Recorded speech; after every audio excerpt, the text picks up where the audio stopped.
few days ago, I asked some of you to recall what was your dream when you were 15 years old. What was your dream when you were 15 years old? Maybe it's good also to ask you now, what was your dream? Can you still recall? The second question is, what happened to your dream? What happened to your dream? Were you able to achieve it? Are you happy about it? And what are your dreams now when you are already old? It's good to ask the question. Looking back, my dream was simply to finish college so that I will be able to work. Why work? So that you will be able to earn. Why earn? So that you will be able to buy what you want to buy. You know that I worked 10 years before I entered the seminary. I worked for 10 years. I am a licensed mechanical engineer.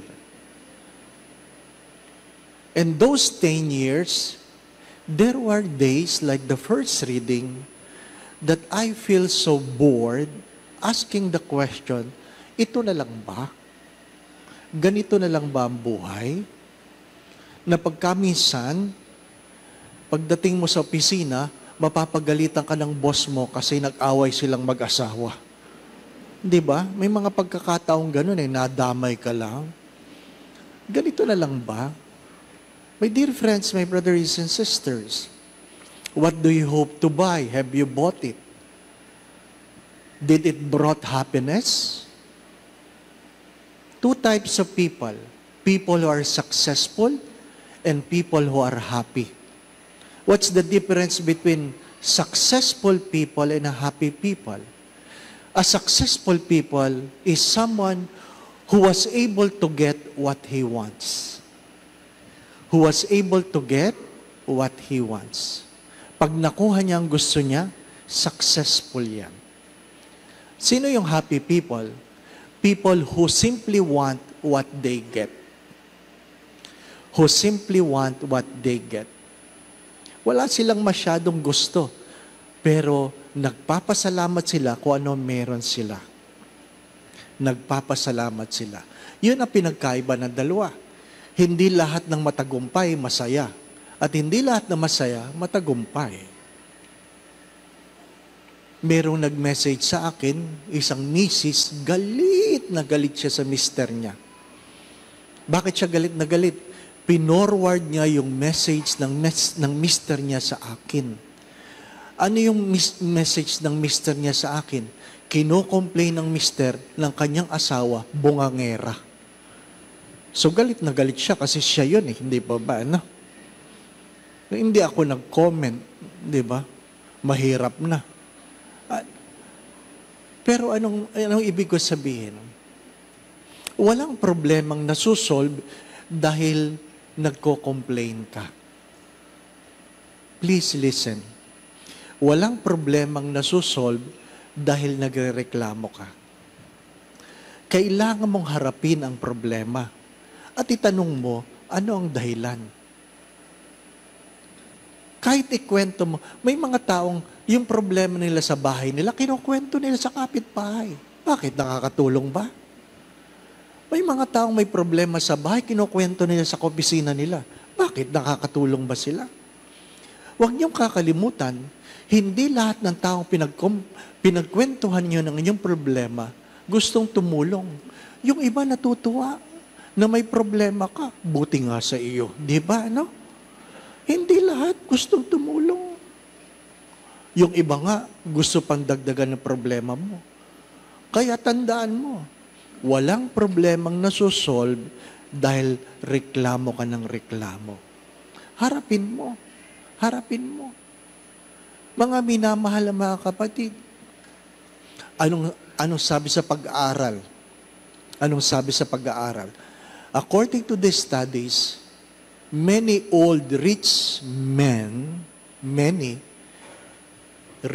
old men would marry a young woman or young woman not because they love, but because they think of their future and they need somebody who will take care of them.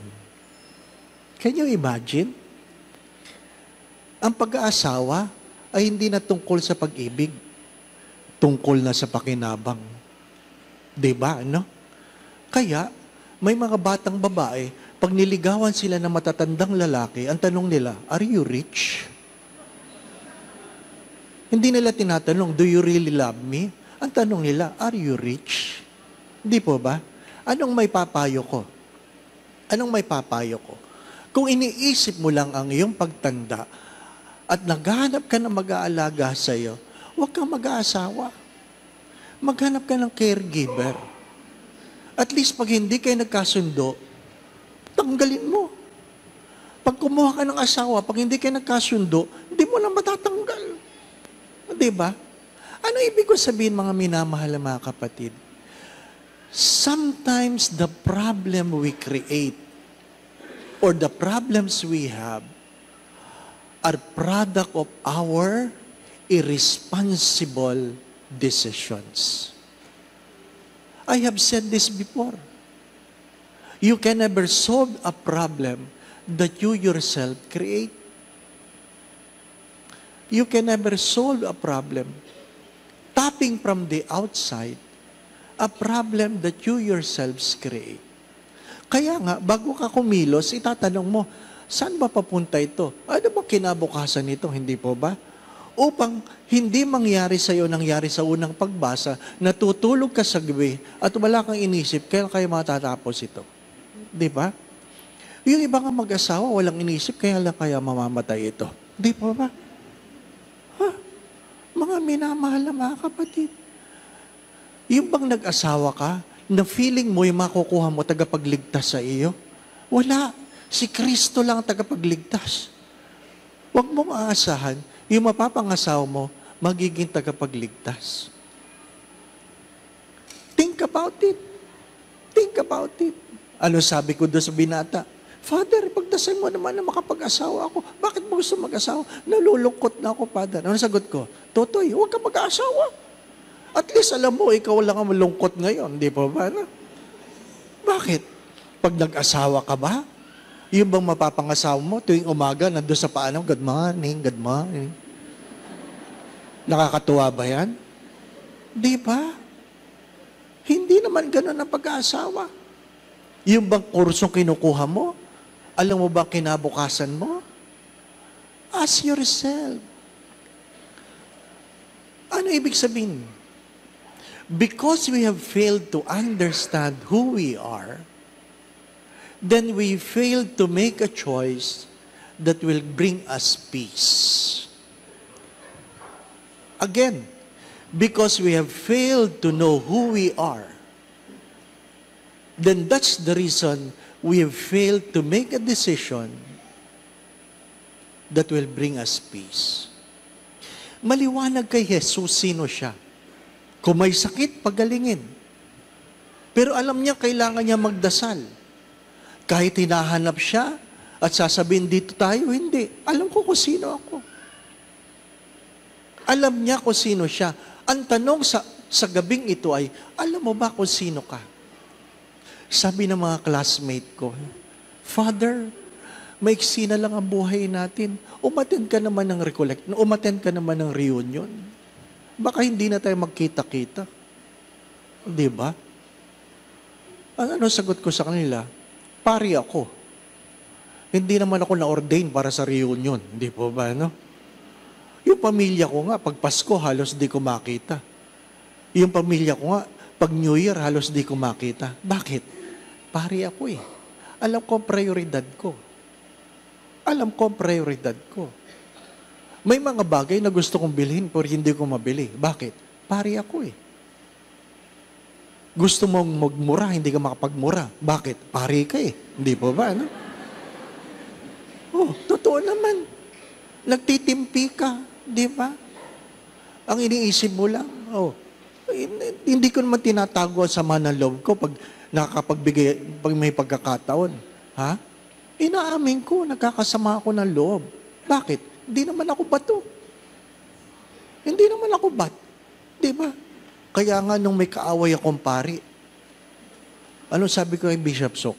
Pag nakita ko yan, sagasaan ko yan eh. Di ba? Bakit? Tao ka naman, di ba?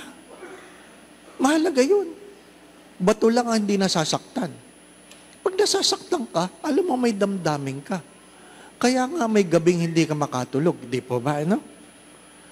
May gabing hindi ka makatulog. May gabing nag-aalala ka. May gabing natatakot ka. May gabing nagtatanong ka, magigising pa kaya ako bukas? Di ba? Tanggapin natin yun. Hindi tayo ang may hawak ng ating buhay. Pero at least, may kakanyahan tayo magdesisyon para sa ating bukas. Maliwanag kay Jesus. Diyos ako, nagkatawang tao ako, hindi ako dito pa, puro milagro lang. Kailangan kong pagalingan na may sakit. Hindi lang yung mga kamag-anak nyo ang pwede kong pagalingin. Alam ko ang tungkulin ko na dapat pumunta ako sa ibang bayan para magsalita. Di po ba? Ano sabi sa second reading? Woe to me! Kalunos-lunos kung hindi ko nagagampanan ang aking pagkatao. Woe to me! Hindi naman wow. Woe! Kahabag-habag ka. Ano ibig ko sabihin? Maliwanag ba sa'yo na may asawa ka? Hello? Iba sa atin, hindi maliwanag may asawa. Anong patambay-tambay mo dyan sa Starbucks? Binata ka ba? Di ba? Si Father galit na naman sa Starbucks. Hindi ako galit. O di, sa coffee bean. O saan? Saan ka tumatambay? Bakit ayaw mo umuwi? Bakit ayaw mo umuwi? Di ba?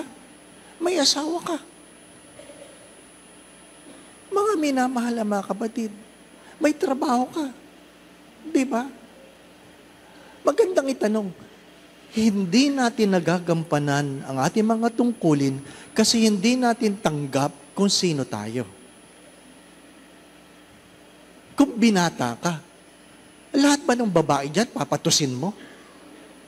Kung dalaga ka, lahat ba ng lalaki na mukhang mayaman papatusin mo?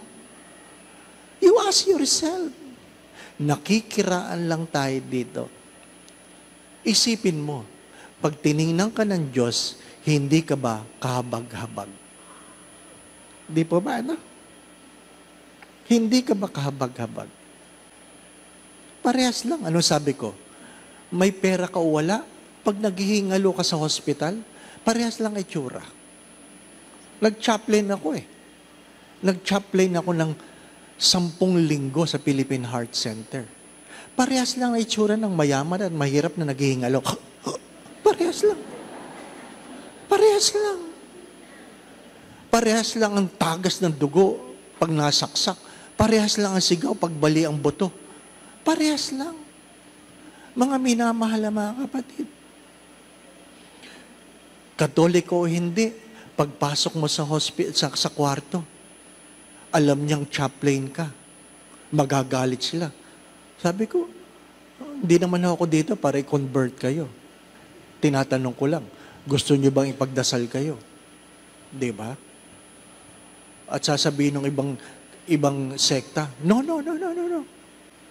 Oh, no. Alam ko, pilitin ko sarili ko, di ba? Ayaw mo, di ba? Tapos, pag naghihingalo na, pakitawag purpose. Amen. Going back to what I've said, my brothers and sisters, it is not about being successful or happy. It is not being sick or healed or healthy. It's about meaning. Meaning can only be achieved by knowing our purpose.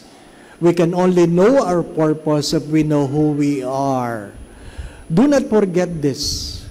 Who we are today is never about our dreams. Who we are today are results of our choices. Do not forget that. Who we are today is never about our dreams. It's about our choices. Hindi naman ako namili ng asawa mo. Kaya huwag kang magrereklamo tungkol sa asawa mo. Hindi po ba, no? My dear friends, my brothers and sisters, mahirap yung masaya ka, successful ka, pero pagharap mo sa Diyos, sasabihin sa'yo ng Diyos, kahabag-habag. Why? Because you have failed to know your purpose. Pray. Do not forget to pray. Do not forget to serve the poor. And do not forget to live your life well. Because you might be the only Bible people are reading today. Live your life well. Because you might be the only Bible people are reading today. The Lord be with you. And with your spirit. And may Almighty God bless you and your family. The Father, the Son, and the Holy Spirit. Amen. We go in peace to love and serve the Lord. Thanks be to God.